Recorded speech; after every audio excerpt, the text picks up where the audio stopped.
Takut sama Tuhan itu artinya hormat, reverent to Him, bukan ketakutan sama Tuhan. Tuhan nggak pernah berseberangan sama kita, Bapak Ibu.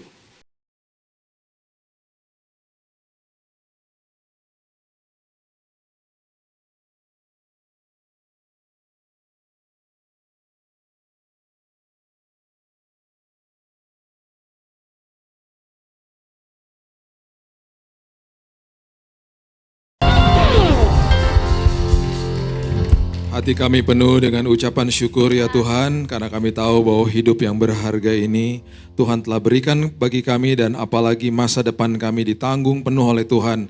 Itu sebabnya Tuhan, apapun yang ada di depan kami, seperti Paulus katakan, kami justru bermegah ketika ada sebuah pergumulan hidup, karena kami tahu itu adalah kesempatan bagi kami untuk tekun, dan itu adalah kesempatan supaya kehidupan kami berbuah, menjadikan karakter ini tahan uji, dan memiliki pengharapan yang tidak pernah mengecewakan di dalam Tuhan. Di dalam setiap aspek kehidupan kami mempunyai kesempatan mengalami Tuhan. Itu sebabnya Tuhan, kami membutuhkan firman Tuhan menjadi panduan bagi hidup kami. Dan bukan itu saja Tuhan, kami mau bertumbuh di dalam kasih karunia Tuhan. Kami sambut firman kebenaran, di dalam nama Tuhan Yesus kami berdoa dan mengucap syukur. Kita sama-sama katakan, amin, amin, amin, haleluya. Silakan duduk, shalom. Oke, buka sama-sama saya dari Kejadian pasal yang ketiga. Kejadian pasal yang ketiga dimulai dari ayat pertama sampai ayat yang ke-6.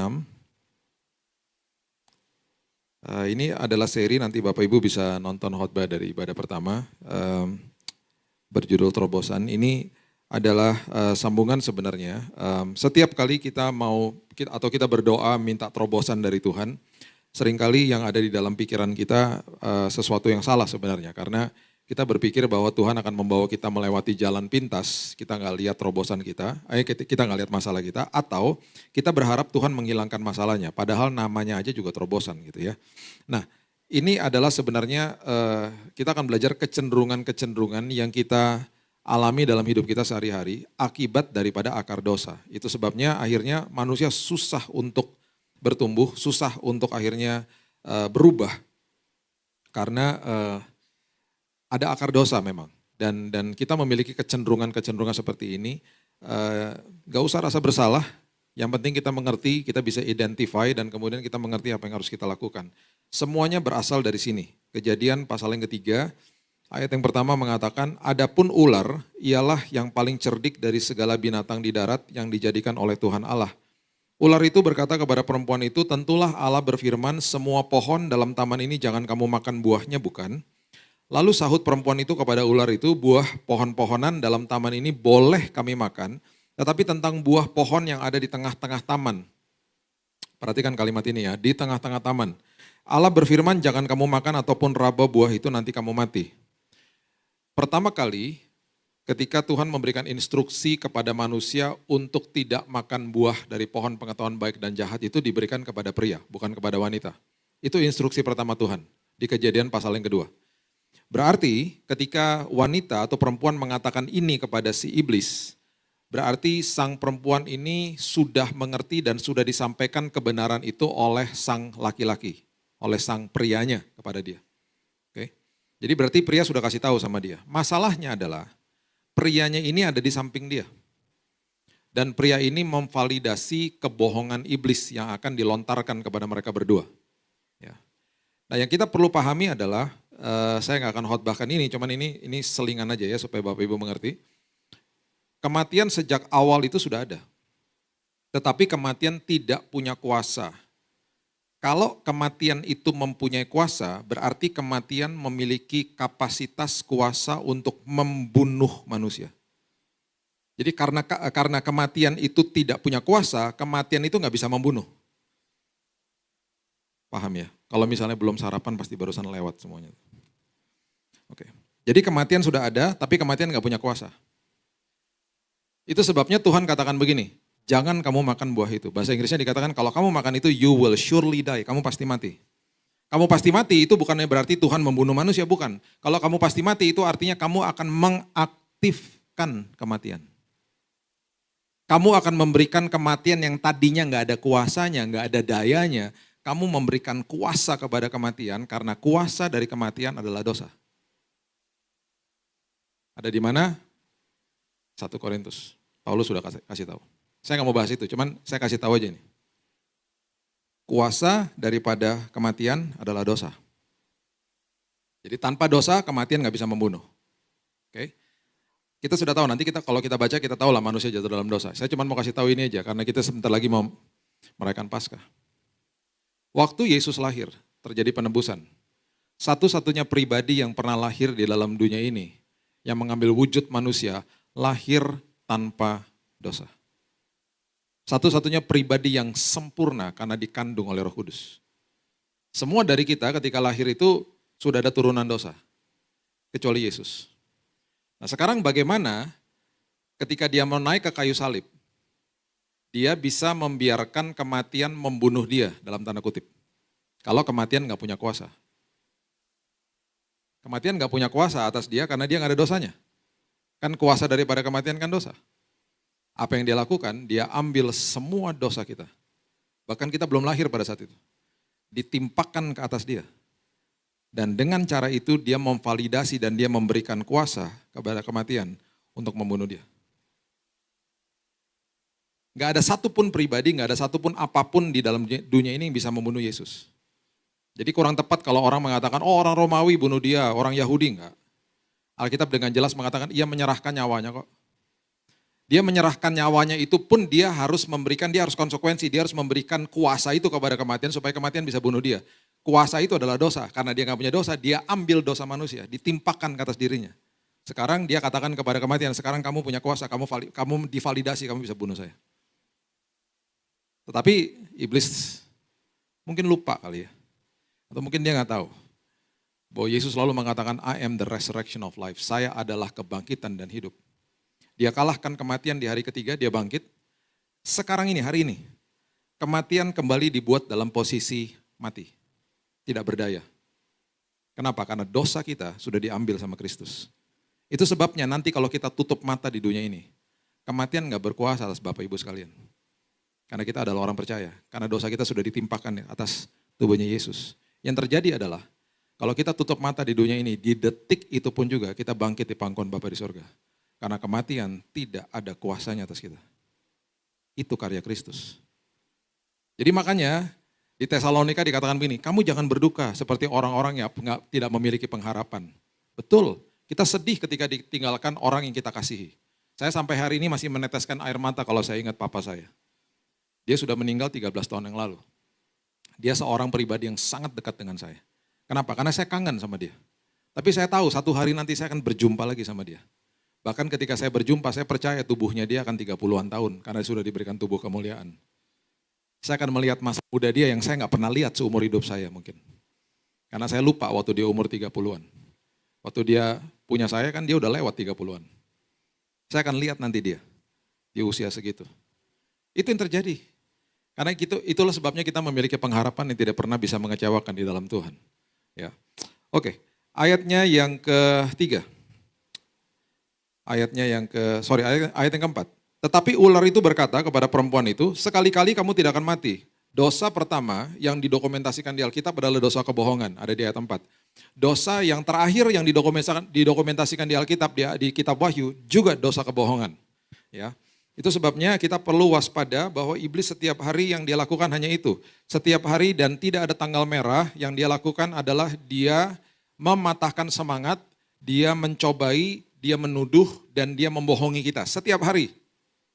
Mematahkan semangat, mencobai, menuduh, membohongi. Itu tiap hari. Dan dia lakukan itu ke dalam pikiran kita. Tetapi Allah mengetahui ayat 5, bahwa pada waktu kamu memakannya matamu akan terbuka. Kamu akan menjadi seperti Allah, tahu tentang yang baik dan yang jahat. Oke, konteks daripada kebohongan iblis, konteksnya. Yang berhasil membohongi dan mengelabui manusia sehingga manusia jatuh dalam dosa. Konteksnya itu ada di ayat 5. Konteksnya apa? Saya udah pernah bahas di tempat ini. Konteksnya, saya ulang supaya Bapak Ibu ngerti ya. Konteksnya adalah saat itu manusia sudah ada di dalam kondisi yang sempurna bahkan lebih daripada sempurna. Kok bisa sih iblis menemukan celah untuk membohongi manusia? Sempurna loh. Dan kata sempurna itu nggak cukup, lebih daripada sempurna. Karena manusia ada di dalam Eden. Eden itu berarti ada di dalam hadirat Tuhan. Itu kesempurnaan yang tiada taranya. Manusia bercengkerama dengan Tuhan tanpa ada tata-tata ibadah. Langsung komunal dengan Tuhan. Itu sempurnanya seperti itu. Nah saat ini di ayat yang kelima, isi daripada kebohongan adalah dikasih tahu begini. Kamu tahu nggak kalau kamu makan itu ada dimensi yang satu lagi yang kamu nggak pernah lihat. Matamu akan terbuka, kamu akan lihat ini, itu, dan lain sebagainya. Diberikan sebuah kondisi atau konteks kebohongannya adalah hidupmu sekarang ini nggak cukup. Apa yang kamu punya walaupun sempurna ini tidak cukup. Nanti matamu akan terbuka, sekarang belum terbuka, berarti nggak cukup, rasa nggak cukup. Ketika dihembuskan rasa nggak cukup, akhirnya manusia otomatis tidak mengucap syukur. Itu akar daripada dosa. Itu sebabnya sampai hari ini, iblis kalau mau mengelabui anak-anak Tuhan, dihembuskan kebohongannya begitu. Karena kita kalau langsung dikasih dosa, kita nggak mau lakukan. Kita dihembuskan nafas-nafas kebohongan. Rasa nggak cukup, dibanding-bandingkan dengan orang lain, dan seterusnya dan seterusnya. Akhirnya jatuh dalam dosa. Itu sebabnya ketika kita isi hidup kita dengan ucapan syukur, dosa tidak akan pernah kelihatan menarik. Ingat ya, tadi pohon itu dikatakan ada di tengah-tengah taman. Berarti penulis kitab Kejadian ingin memberitahu kepada kita setiap hari ada kemungkinan mereka atau dua orang ini melihat pohon itu dan gak pernah kelihatan menarik. Di momen di saat mereka percaya sama kebohongan iblis. Di saat mereka percaya sama kebohongan-kebohongan yang iblis lontarkan bagi mereka. Dosa tiba-tiba kelihatan menarik. Dicatat di ayat yang ke-6. Perempuan itu melihat. Tadinya kalau melihat nggak pernah ngerasa tertarik. Ketika mereka percaya sama kebohongan iblis, perempuan itu melihat bahwa buah pohon itu baik untuk dimakan. Ayo, tadinya nggak pernah kelihatan baik untuk dimakan. Di saat mereka percaya sama kebohongan iblis, buah pohon itu baik untuk dimakan. Dan sedap kelihatannya. Dan yang ketiga, pohon itu menarik hati karena memberi pengertian. Lalu ia mengambil dari buahnya, dimakan dan diberikan juga kepada suaminya yang bersama-sama dengan dia. Suaminya dari tadi ada di situ. Dan suaminya pun memakannya. Suaminya itu yang pertama kali dapat instruksi dari Tuhan loh. Untuk tidak makan buah pengetahuan baik dan jahat. Pertama kali di Kejadian 2 itu laki-laki yang diberi instruksi, bukan wanita. Berarti laki-lakinya sudah kasih tahu sama wanita. Dan laki-lakinya ada di situ. Harusnya kalau dia betul-betul mau memproteksi keluarga itu, harusnya hari itu dia katakan, kamu jangan dengerin lah. Kamu jangan dengerin loh. Itu bohong.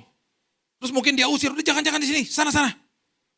Dia memvalidasi kebohongan iblis karena dia mengiyakan kebohongan iblis. Dan mereka berdua percaya sama kebohongan iblis.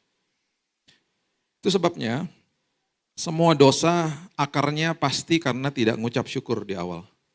Apapun bentuk kepahitan, apapun bentuk kekecewaan dalam hidup ini, ketika manusia akhirnya terbelenggu dengan dosa dan lain sebagainya, itu karena tidak ada kepuasan di dalam hatinya. Atau bahkan manusia mencari kepuasan di tempat-tempat lain dan bukan Tuhan. Itu sebabnya seorang pria ketika jatuh dalam dosa perselingkuhan, dia tidak langsung jatuh dalam dosa perselingkuhan besoknya. Sekretaris di kantor yang kelihatannya memang cantik, gak pernah kelihatan menarik. Dan bagaimana iblis menjatuhkan dia ke dalam dosa, dia mulai dibenturkan dengan semua modus operandi yang dia lakukan kepada manusia di awal. Dia mulai memberikan kondisi rasa tidak cukup kepada pria itu. Dengan cara bagaimana?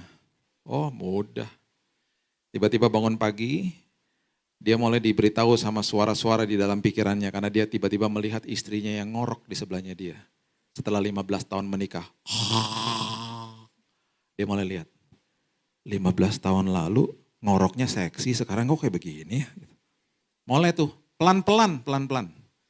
Terus kemudian besok-besoknya beda lagi. 15 tahun yang lalu badannya kayak sekretaris di kantor, sekarang anak udah 3 jadi gembul gini. Nah, pelan-pelan. Ingat ya, pohon itu ada di tengah-tengah taman. Gak pernah kelihatan menarik loh. Di saat dia percaya sama kebohongan iblis, sekretaris yang juga dilewatin setiap hari gak pernah kelihatan menarik, hari itu kelihatan menarik. Karena dia percaya sama kebohongan iblis, dia mulai tidak mengucap syukur, dosa kelihatan menarik. Hati-hati Bapak Ibu, dosa berseliweran di mana-mana. Jadi kalau kita tidak isi hidup kita dengan ucapan syukur, tidak cari kepuasan di mana-mana, itu yang terjadi. Itu yang terjadi. Oke, sekarang lihat 1 Yohanes 2 ayat 16. Saya mau beritahu kepada Bapak Ibu, Alkitab kita yang begitu luar biasa ditulis dalam jangka waktu 1400 sampai 1500 tahun oleh orang yang berbeda-beda, di tempat yang berbeda-beda, dalam bahasa yang berbeda-beda, dalam kultur yang berbeda-beda, semuanya nyambung. 1 Yohanes 2 ayat 16 mengatakan begini, sebab semua yang ada di dalam dunia, semua yang ada di dalam dunia, yaitu apa? 3, keinginan daging, keinginan mata, dan keangkuhan hidup. Bukanlah berasal dari Bapa melainkan dari dunia. Oke, saya ulang ya. Keinginan daging, keinginan mata, keangkuhan hidup. Coba kita hafalin, kita katakan sama-sama. 1, 2, 3. Keinginan daging, keinginan mata, keangkuhan hidup. Ya, ingat ya. Sekarang kita balik ke Kejadian pasal yang ketiga tadi, ayat yang ke-6. Coba lihat. Semuanya sama persis seperti itu. Kejadian 3 ayat 6, coba lihat. Perempuan itu melihat, ya. Perempuan itu melihat bahwa buah pohon itu baik untuk dimakan, keinginan daging. Baik untuk dimakan, keinginan daging. Sedap kelihatannya, keinginan mata. Oke, dua-duanya bicara soal buah loh. Oke, keinginan daging sama keinginan mata, dua-duanya berbicara tentang buah. Buah itu adalah refleksi daripada tindakan dan perkataan kita. Karena itu buahnya yang keluar dari kehidupan. Diportray dari tindakan sama perkataan, buahnya. Oke, sekarang perhatikan, keangkuhan hidup digambarkan lewat apa? Lagi pula pohon itu menarik hati karena memberi pengertian, keangkuhan hidup. Jadi yang memberi pengertian itu bukan hikmat Tuhan tapi hikmatnya dosa. Memberi pengertian, keangkuhan hidup. Bicara bukan buah, pohon. Korelasi pohon sama buah apa? Pohon adalah rumah daripada buah. Dasar kehidupannya, pemikirannya, semuanya keangkuhan hidup. Oke, buktinya mana Pak? Di dalam dunia nyata kita. Oke, saya kasih tahu. Di tahun 86, saya dikirim ke sekolah namanya Oral Roberts University di Tulsa, Oklahoma. Sekolah yang sangat baik, sekolah Kristen, universitas yang sangat luar biasa. Bapak Ibu kalau Google, mereka adalah sekolah dengan salah satu gedung-gedung kampus terbaik di dunia. Bayangkan di dalam kampus ada gedung 60 tingkat. Luar biasa bagusnya. Masuk ke pelataran mereka itu ada tangan doa. Jadi universitas Kristen dengan fakultas-fakultas di dalamnya. Saya dikirim ke situ sama orang tua saya karena mereka kenal dengan Oral Roberts karena waktu tahun 60-an datang ke Jakarta, papa saya ngurusin KKR-nya. Ya waktu zaman tahun 60-70 itu kalau KKR di Gelora Bung Karno itu boleh pakai toa keliling-keliling Jakarta, pakai mobil pickup. Hadirilah KKR gitu. Oh itu boleh. Sekarang nggak bisa. Timpukin batu sekarang. Nggak boleh. Sekarang dulu boleh. Keliling-keliling pakai pokoknya promosi KKR gitu. Nah, karena kenal, karena sekolah Kristen dikirim ke situ. Saya belum bertobat. Jadi saya berontak. Saya bilang apa-apaan nih sekolah? Setiap minggu suruh ibadah, kalau nggak ibadah denda $50. Saya mengeluarkan diri dari situ. Apa-apaan nih sekolah? Jam 11 malam lagi pacaran suruh pulang asrama kalau nggak dikunci. Nggak mau sekolah di situ. Cari sekolah yang saya suka. Berontak pokoknya. Nih, selagi saya hidup di dalam dosa saat itu, saya melihat negara yang cinta dan mengasihi dan takut sama Tuhan.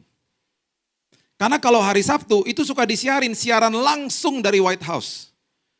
Saya walaupun belum bertobat, ngeliat tuh di depan mata saya, ini negara luar biasa banget ya. Cinta Tuhan, takut sama Tuhan. Negara Amerika. Hamba Tuhan diminta untuk datang ke White House, suruh tumpang tangan. Mending tumpang tangan pundaknya presiden, ditaruh atas kepala. Kadang-kadang presidennya lagi ditumpangin tangan, dia pegang tangan hamba Tuhan, ditaruh atas kepalanya. Doain saya. Impartasikan roh takut sama Tuhan supaya saya memimpin negara ini dengan benar. Luar biasa.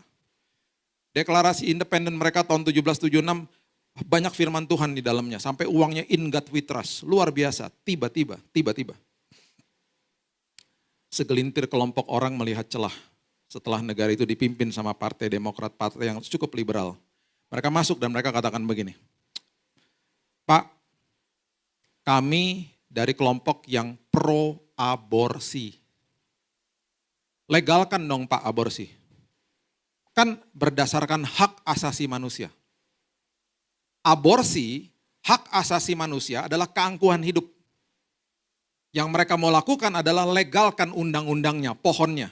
Supaya buahnya tindakan saya, tindakan kami, keinginan daging dan keinginan mata untuk seks bebas dilegalkan. Bukan dilegalkan seks bebasnya saja, tetapi ketika terjadi kehamilan kami boleh aborsi dan aborsinya legal. Itu yang terjadi. Dan apa yang terjadi setelah dirembukan di Kongres, di DPR, diperbolehkan dijadikan undang-undang, aborsi dilegalkan di Amerika. Keangkuhan hidup memvalidasi keinginan daging dan keinginan mata. Oh, nggak tinggal diam dong, kelompok LGBT datang. Mereka bilang apa? Loh, bagaimana tentang kami? Kami juga punya hak asasi manusia. Kami juga punya keangkuhan hidup. Kami mau independen daripada Tuhan. Enak aja.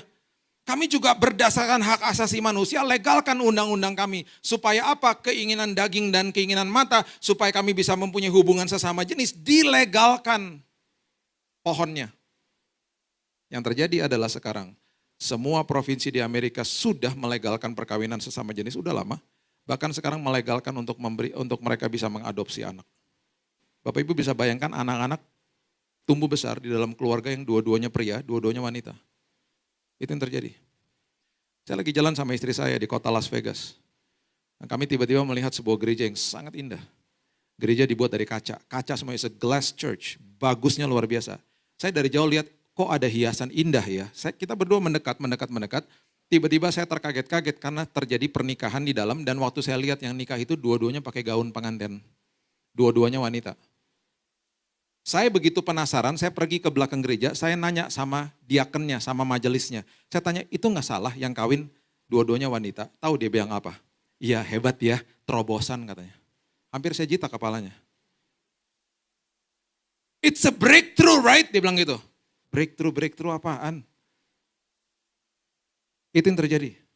Jadi kalau orang kemarin bilang waktu zaman COVID ada the new normal, saya bilang the new normal udah kejadian dari tahun 80-an, 90-an.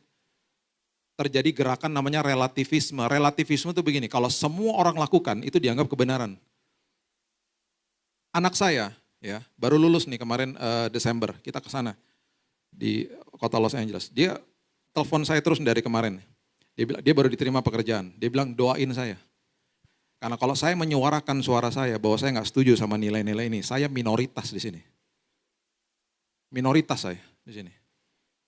Dan itu yang dia hadapi. Tantangannya, teman-temannya udah biasa tinggal bareng, bagi mereka udah biasa, itu normal. Kalau kamu nggak begitu, kolot kamu. Kamu dari aliran mana? Semua orang begitu kok, relativisme. Semua orang lakukan berarti dianggap benar, itu yang terjadi. Nah itu sebabnya manusia akhirnya memiliki kecenderungan dosa dalam hidupnya, termasuk kita. Yang pertama coba lihat, Kejadian 3 ayat yang ke-7, coba lihat. Kejadian 3 ayat 7. Maka terbukalah mata mereka berdua dan mereka tahu bahwa mereka telanjang. Lalu mereka menyemat daun pohon ara dan membuat cawat. Semua kata-kata di dalam firman Tuhan, bahkan simbol angka itu pasti ada artinya. Ya, selalu ada arti dan artinya dalam. Ya, jadi ketika dikatakan bahwa mereka menyemat daun pohon ara dan mereka malu pada saat itu, yang tadinya mereka telanjang, mereka nggak apa-apa, sekarang mereka malu, mereka menyemat daun pohon ara, itu ada artinya daun pohon ara. Coba lihat Matius 21 ayat 19, itu menjelaskan tentang daun pohon ara. Maksudnya apa? Kecenderungan dosa manusia itu apa dalam hidupnya? Matius 21 ayat 19, dekat jalan Yesus melihat pohon ara lalu pergi ke situ. Tetapi ia tidak mendapat apa-apa pada pohon itu selain daun-daun saja. Katanya kepada pohon itu, engkau tidak akan berbuah lagi selama-lamanya. Seketika itu juga keringlah pohon ara itu. Jadi Yesus datang, dia melihat daun-daun yang rindang. Dia cari buahnya nggak ada. Terus dikutuk pohonnya. Mungkin kita bingung kalau baca ini. Ini maksudnya apa? Nah maksudnya gini Bapak Ibu. Pohon ara karakternya adalah berbuah dulu baru berdaun. Saya ulang ya, kalau belum sarapan lewat barusan tuh. Pohon ara adalah pohon yang berbuah dulu baru berdaun. Jadi kalau daunnya sudah rindang, otomatis sudah harus ada buahnya. Paham ya? Ketika Yesus sedang berhadapan sama pohon ara, di ayat ini, perikop ini, dia lagi ngajarin sama murid-muridnya, jangan jadi seperti pohon ara. Luarnya rindang, dalamnya nggak ada buahnya. Berarti kecenderungan manusia pertama adalah manusia sering kali menutupi dirinya di depan dengan kerindangan hidupnya, tetapi nggak ada buahnya. Munafik. Dualisme hidupnya. Itu sebabnya Bapak Ibu nggak bisa validasi saya, cuman lihat saya di atas mimbar, nggak bisa. Saya jadi orang paling munafik, nggak bisa. Harus tanya sama mbak di rumah yang kerja, yang satu kerja sama saya udah 23 tahun, seumur anak saya yang pertama. Ya, tanya sama istri saya, Ya, tanya sama kedua anak saya, ketika Billy lantang di rumah dalam tekanan, dia ngapain di rumah? Sama nggak seperti yang dia firmankan di mimbar? Kalau enggak saya munafik. Karena integritas, wholeness, dan kata namanya kekudusan itu artinya satu. Depan sama belakang sama, gitu loh. Kalau enggak munafik. Mbak di rumah ya, yang ikut sama saya yang 23 tahun. Dia tuh harusnya udah tahu kebiasaan saya. Saya kalau hari Senin, itu hari liburnya hamba Tuhan kan biasanya kan. Karena minggu kan penuh gitu ya. Hari Senin tuh biasanya saya tidur tuh sampai jam-jam 9-an lah. Jadi mulai hari agak siangan dikit karena pengen sleep in. Itu sleep in saya tuh, hari saya istirahat gitu. Tidurnya biar panjang gitu. Istri saya lagi nganterin anak terus belum pulang gitu pagi-pagi. Udah tahu jangan ngetok-ketok kamar. Saya kalau udah dibangunin ya bangun terus. Gak bisa tidur lagi. Tukang sayur datang. Udah tahu udah dikasih uang jangan ngetok-ketok kamar. Ketok. Mas, tukang sayur minta uang. 23 tahun lo ngikut saya. Saya buka pintu. Saya bilang gini, Mbak ini hari apa? Oh iya hari Senin, udah gak bisa tidur. Terus dia ngelocor aja gitu. Apakah saya marah-marah? Mulai dari hari ini jangan beli sayur lagi. Bilang sama tukang sayur, gak usah datang ke sini. Marah-marah, enggak. Saya cuma bilang, Mbak ini hari Senin. Oh iya, gitu. Marah-marah, enggak. Bahkan dia yang marah-marah sama saya. Satu-satunya orang yang berani marah-marah sama saya itu cuma dia, tau gak? Di rumah. Karena dia sayang banget sama anak. Jadi waktu anak-anak masih kecil, kalau saya bawa jalan-jalan, masih kecil-kecil dulu ya, saya bawa jalan-jalan, diteleponin sama dia kalau hari sekolah. Kalau telepon mending sopan, kalau telepon gini, kalau teman, posisi di mana? Gitu. Posisi di mana? Udah dekat rumah Mbak, itu anak-anak gak tidur siang. Kenapa dibawa-bawa sampai malam? Besok kan hari sekolah, cek ditaruh teleponnya, ayo ngomong apa coba. Saya cuma bisa ketawa sama istri saya. Ini orang lucu juga ya, saking sayang sama tuh dua anak. Mobil sampai rumah, kan badannya gede. Karena jago masak. Dia gendong tuh anak satu di tangan kanan, satu di tangan kiri, sambil jalan, sambil ngedumel. Anak-anak dibawa-bawa aja. Lah anak-anak gue juga. Lo kenapa lo yang marah? Kita pernah pulang ke rumah dia lagi nonton TV kan dia kan besar kayak induk semang. Yang satu anak saya di sebelah sini, satu di sebelah sini. Dia ketiduran depan TV. Oh, gitu. Jadi waktu berapa tahun lalu anak saya mau pergi keluar dan mau sekolah, nangis-nangisan. Udah betul-betul induk semang. Kemarin telepon-teleponan. Dad video call dong sama Ibu Sal, namanya Ibu Sal.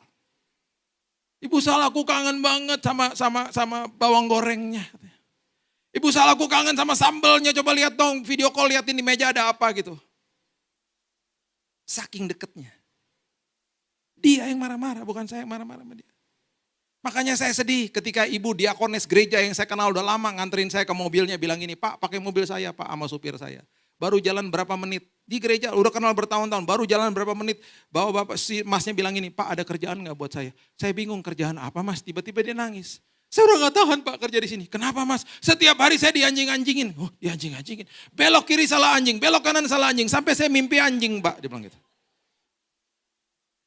Sama siapa mas? Sama ibu yang tadi. Enak aja, saya kenal dia udah lama. Dia orangnya baik mas. Pak, bapak kalau nggak percaya tanya sama mbak-mbak di rumah pak, pembantu-pembantu dia anjing-anjingin tiap hari. Sampai anjing di rumah juga takut pak sama dia. Saya bilang, mas saya kenal ibu itu udah lama, dia orangnya baik. Tahu nggak dia ngomong apa? Pak kalau hari Minggu baik pak. Kalau udah Senin sampai Sabtu pak ngeri pak. Saya kalau kerja hari Minggu kayak gini pak hati saya teduh banget pak. Saya udah ngeri pak karena besok saya mikirin besok Senin. Saya berdoa tiap hari Minggu kan mana bisa Pak. Dia tuh udah nyiapin nomor telepon, udah ditulis di kertas. Udah disiapin lu kasih ke saya. Jadi pas saya turun dia langsung kasih, ini Pak nomor saya. Terus dia ngomong gini, berkali-kali dan ulang-ulang, Pak ingat saya Pak. Saya rasa seperti Yesus di kayu salib loh. Ketika penjahatnya bilang, Tuhan ingat aku sebelum masuk Firdaus. Pak ingat saya Pak, nomor teleponnya hilang. Mungkin kena cucian kali di celana saya. Kalau nggak suruh masuk sini aja kerja di sini. Kasian loh. Saya hari itu terganggu banget karena saya kenal sama ibu itu udah lama. Ternyata apa? Dualisme. Makanya kalau kita hanya pengertian kita hanya ibadah di hari Minggu dan kita setelah itu nggak ada ibadah, suami istri yang bertengkar di mobil pasti sebelum ibadah bilang gini, stop dulu ibadah dulu. Pas masuk ke dalam ruang ibadah kan shalom shalom, semua orang pada shalom, nggak ada, seperti nggak ada apa-apa. Pas balik lagi ke mobil setelah ibadah, sampai mana tadi? Terusin, ayo sampai mana? Enak aja, kamu pikir saya lupa? Nggak bisa dong, karena kita gerejanya ketika masuk ke mobil, mobil berubah jadi tempat ibadah. Itu baru namanya benar. Makanya kecenderungan-kecenderungan seperti itu harus ada alami terobosan dulu di dalam sini. Sebelum melihat Tuhan menerobos masalah kita, kitanya ngalamin terobosan. Yang kedua, Kejadian 3 ayat 8 mengatakan begini. Kejadian 3 ayat 8. Ketika mereka mendengar bunyi langkah Tuhan Allah yang berjalan-jalan dalam taman itu pada waktu hari sejuk, bersembunyilah manusia dan istrinya terhadap Tuhan Allah di antara pohon-pohonan dalam taman. Yang kedua, manusia ketakutan sama Tuhan. Bukan takut sama Tuhan, tapi ketakutan sama Tuhan. Takut sama Tuhan itu artinya hormat, reverent to Him. Bukan ketakutan sama Tuhan. Tuhan gak pernah berseberangan sama kita Bapak Ibu. Kita sudah dilayakkan hari ini. Dan bahkan kita hidup taat hari ini karena kita sudah dilayakkan, bukan untuk dilayakkan. Udah selesai, makanya dikatakan tetelestai. That is it, sudah selesai di kayu salib. Kita nggak bisa menambahkan apapun dengan usaha kita. Pak, tapi kan kita harus mengerjakan keselamatan. Mengerjakan keselamatan artinya working out, bukan working for. Catat itu baik-baik. Working out berarti saya setiap hari pembaharuan budi. Tiap hari saya sekolah kehidupan, bukan berusaha untuk dilayakan, bukan. Udah diselamatkan, itu artinya mengerjakan keselamatan itu adalah working out seperti orang nge-gym, orang olahraga. Working out supaya badannya sehat. Mengolah hidup dengan baik setiap hari. Working out bukan working for. Karena sudah selesai di kayu salib. Itu artinya. Jadi akhirnya orang harus paham, kita gak bisa hidup ketakutan sama Tuhan. Takut sama Tuhan, hormat sama kasih karunia Tuhan. Alhasil orang tidak memperdayakan hidupnya sendiri, tidak mengeksploitasi Tuhan. Orang yang eksploitasi Tuhan tuh orang yang berpikir bahwa udah ada darah Kristus tenang aja. Itu sama aja seperti papa saya mau pergi dia bilang gini, Bill kamu jaga adik-adikmu kalau ada apa-apa ini ada obat merah ya. Saya adalah orang yang paling bodoh kalau saya jorok-jorokin kepala ke tembok, saya loncat-loncat dari atas. Adik-adik saya bilang gitu, ngapain kamu kayak begitu? Tenang aja kan ada obat merah. Yang sakit siapa? Saya. Oke deh obat merahnya sembuhin tapi kan ada borok. Terus dilihat orang yang malu siapa saya. Selalu ada akibat dosa. Akibat dosa itu bukan penghukuman Tuhan, bukan penghakiman atau tuduhan Tuhan, bukan, sudah selesai. Kalau ada akibat dosa itu karena ulah kita sendiri. Yang rugi kita sendiri. Semuanya sudah diselesaikan di kayu salib. Makin kita ngerti kasih karunia, makin gak mau buat dosa. Makin hormat sama Tuhan, makin gak mau buat dosa. Makanya didik anak-anak kita juga prinsip itu.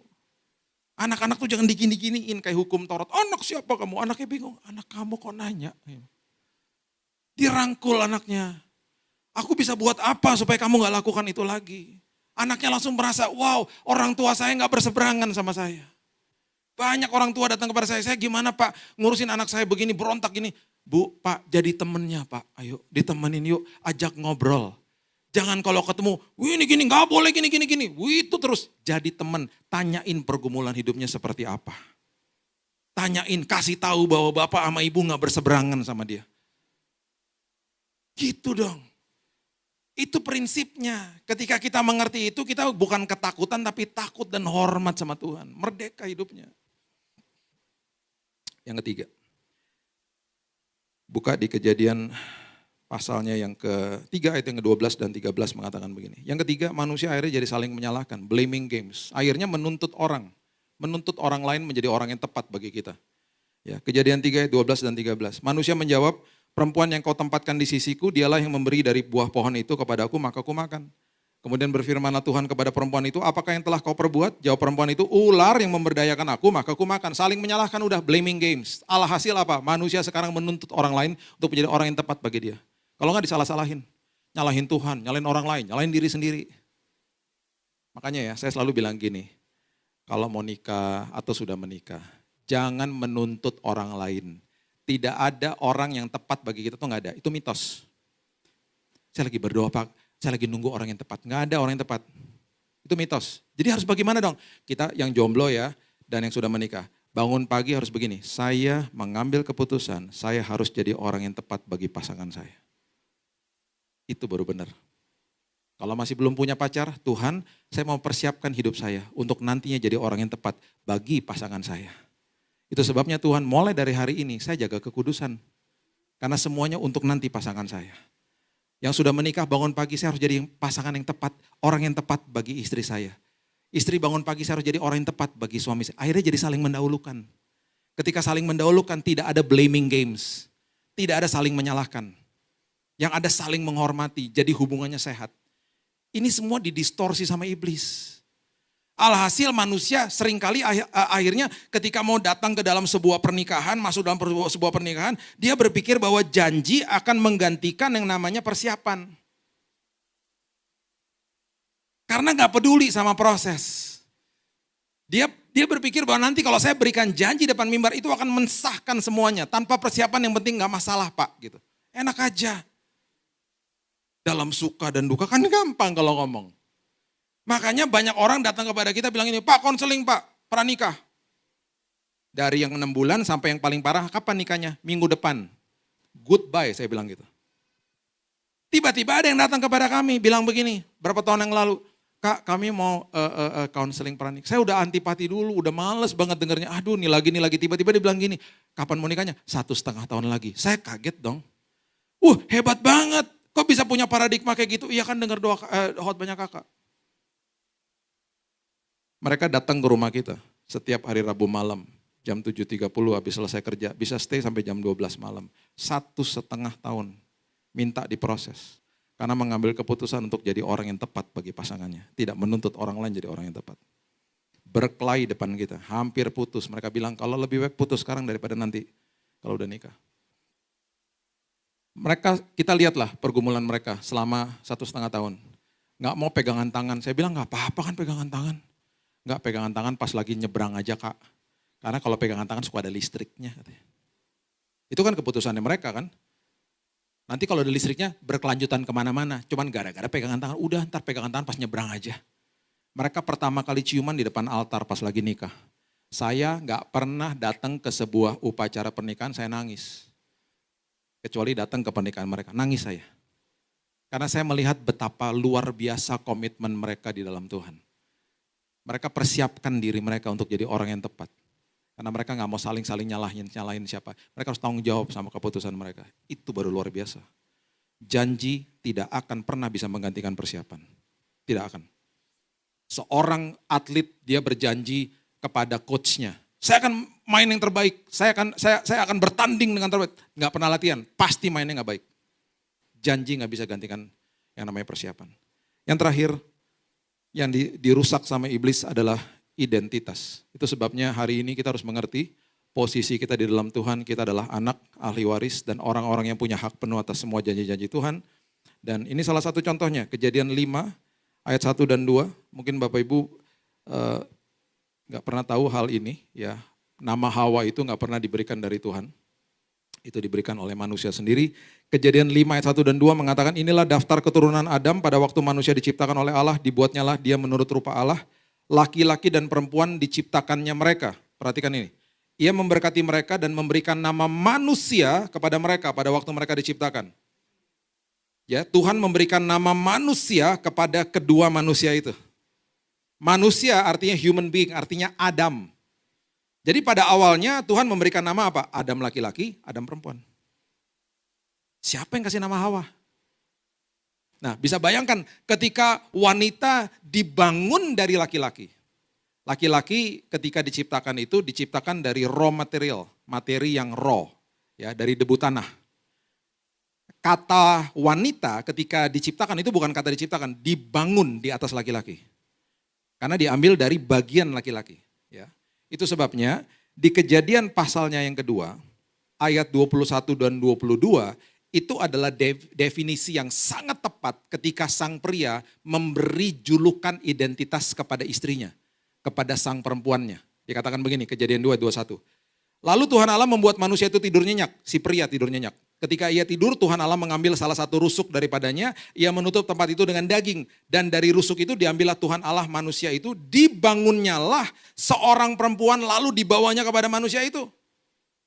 Dan perhatikan ayat 23. Lalu berkatalah manusia itu, berkatalah pria itu.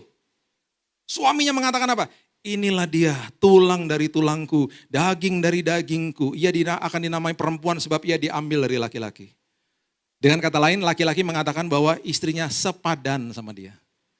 Itu sebabnya Kejadian 2 ayat 18 mengatakan, aku akan memberikan penolong yang sepadan dengan dia.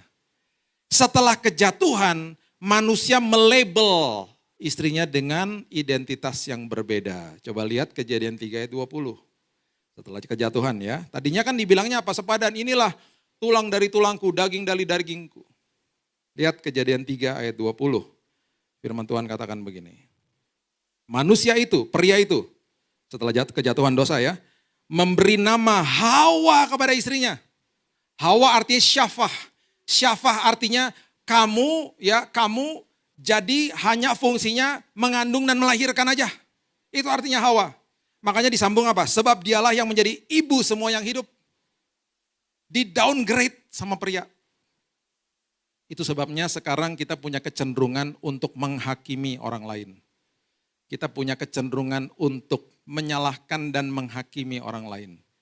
Oh, saya udah dipikir orang macam-macam lah, udah sama aja.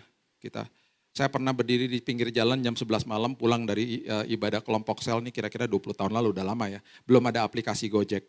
Taksi gak ada yang mau stop. Saya sama teman saya orang Ambon.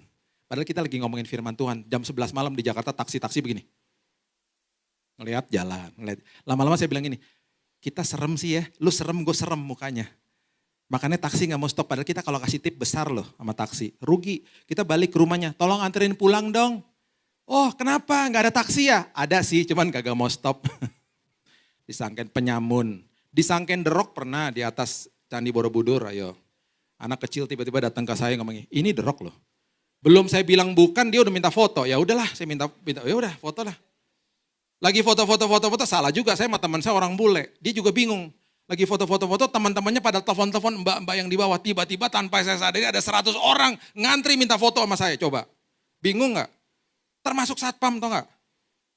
Terus kan udah makin chaos gitu ya. Saya kan makin bingung, saya nyamperin tuh satpam. Mas, jalan keluar lewat mana ya? Oh bukan derok ya, bukan orang Jakarta tahu. Ah, gimana sih? Pernah lagi yang paling baru nih, tanya istri saya. Istri saya bilang sama saya gini, kamu anterin jahitan ya? Ke itu enci yang di mall situ tuh tukang jahit. Oke. Saya drop jahitan. Si ibunya ngomong gini. Dari Ibu Gebi ya? Iya. Yang suaminya pendeta? Iya tante. Iya taruh aja situ. Iya makasih tante. Terus saya pulang. Minggu depannya istri saya ngambil. Oh iya waktu itu ada yang nganterin ke sini. Iya supirnya. Itu suami saya tante. Oh itu suaminya ya ampun sorry minta maaf. Penyamun, derok, supir tuh. Wah, segala macem udah ngalamin ya. Dah, manusia suka nge-label orang. Suka menghakimi orang. Jadi kita hari ini kalau mau ngalamin terobosan, ingat ada akar dosa. Ingat hari ini hidupnya gak boleh dualisme. Integritas di dalam Tuhan. Depan sama, belakang sama. Hidup hormati Tuhan. Jangan saling menyalahkan, jadilah orang yang tepat. Kita ikut pelayanan, jadilah orang yang tepat. Masuk dalam sebuah pekerjaan, jadilah orang yang tepat. Jangan nuntut orang lain, jangan saling menyalahkan. Kita punya tanggung jawab. Dan pada akhirnya, jangan hakimi orang lain. Selalu bilang apa? Tuhan, tugas saya mengasihi bukan menghakimi. Itu tugasnya Tuhan. Dan saya percaya kehidupan kita akan ngalamin terobosan, ngalamin perubahan. Dan ketika kita melewati sebuah masalah besar dalam hidup ini, kita yang diubahin Tuhan dulu. Dan kita bisa katakan terima kasih Tuhan, bahwa saya mengalami berkat yang luar biasa.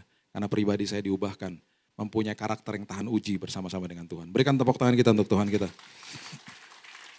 Bapak terima kasih buat pagi siang hari ini, hamba-Mu stop sampai di sini, firman Tuhan terus berkumandang dalam hidup kami. Kami percaya Tuhan firman yang kami belajar setiap minggu di tempat ini, bukan hanya sekedar pengetahuan dan pengertian, tapi betul-betul menjadi pewahyuan sehingga kami hidupnya dikuasai firman ya Tuhan. Kami percaya langkah-langkah hidup kami dituntun oleh Tuhan, dituntun oleh Roh Kudus, dan kami percaya Tuhan hari lepas hari kami menuju kepada kemenangan demi kemenangan karena kami mengalami Tuhan. meteraikan semua firman, karena kami juga adalah manusia yang juga sudah dimeteraikan oleh Roh Kudus.